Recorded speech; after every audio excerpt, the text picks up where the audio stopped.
Hi mga ka-YouTube, magandang tanghali po sa inyong lahat. Guys, ngayon papasyal ko ulit kayo sa ating backyard farming. Makikita nyo yung ating mga alagang hayop guys. Guys, dun sa mga bago sa channel ko, huwag nyo palang kalimutang mag-like, mag-share at saka mag-subscribe na rin. Pasyal tayo dun sa backyard farming ko guys. Thank you very much. Mga ka-YouTube, ito yung ating mga alagang gansa. Yan yung ating mga breeder. Lahat yan guys, breeder at wala na tayong mga sisiw dyan. Dito sa kabila, ayan, yung ating mga pabong nagkakagulo. Unahan sa pagkain, ayan, pati mga manok. Mabila-bilaukan pa yung mga inahin dyan sa kakalamon, nakikipag-unahan. Ayan, yan yung ating mga pabo. Sa December kakatayin na yung mga yan guys. Ito yung ating mga pabong inahin at saka yung ating mga pabong barako guys. Doon sa dulo, ayun, makikita nyo mayroon tayong naglilimlim na inahin na pabo. Ayan yung pabo nating si itim, naglilimlim yan, malapit ng mamisayan guys.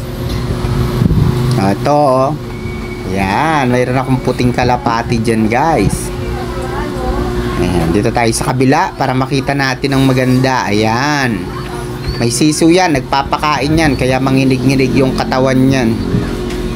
Yan yung ating mga puting kalapate. Ginagamit yan sa kasal guys. Ito, may anak silang isa dito, malaki na. Nalipad na yan guys. Dito sa kabila, ayan, balik tayo sa mga gansa. Ayan yung ating mga breeder. Ayan, may itlog tayo dun sa pugad. Ayan, dito sa kabila may naglilimlim yang si inahing brown. Ayan siya guys. Dito sa kabila, ayan si Fide na inahin, naglilimlim na rin yan guys. Kung remind ko lang sa inyo, nakapagpapisa tayo nung nakaraang buwan. Ayan, 10 yan guys. O ngayon, dito na tayo sa mga manok nating Dumpo Giant. Ayan. Ayan yung ating mga dumpo na IG na manok. Ayan yung kanilang mga 1 buwan at kalahating mga sisiw.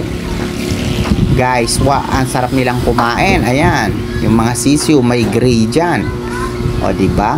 Sarap-sarap silang kumain dyan yung ating mga manok. Dito mayroon tayong bonsai. Ayan, dito halo-halo to. Mayroon tayong 2 pabong sisiw at mayroon tayong bonsai na sisiw dyan at mayroon din tayong giant na dumpo chicken na sisiw dyan. Dito sa baba may tagapulot tayo ng mga nalalaglag na patuka, yung ating mga pato. Ayan, at dito sa kabila, ayan, mayroon tayong dumalagang giant at mayroon tayong 2 sisiw na binatilyo. Guys, sa mga baguhan sa channel ko, huwag niyong kalimutang mag-like, mag-share at saka mag-subscribe para lagi kayong updated sa mga videos ko. Maraming salamat. God bless.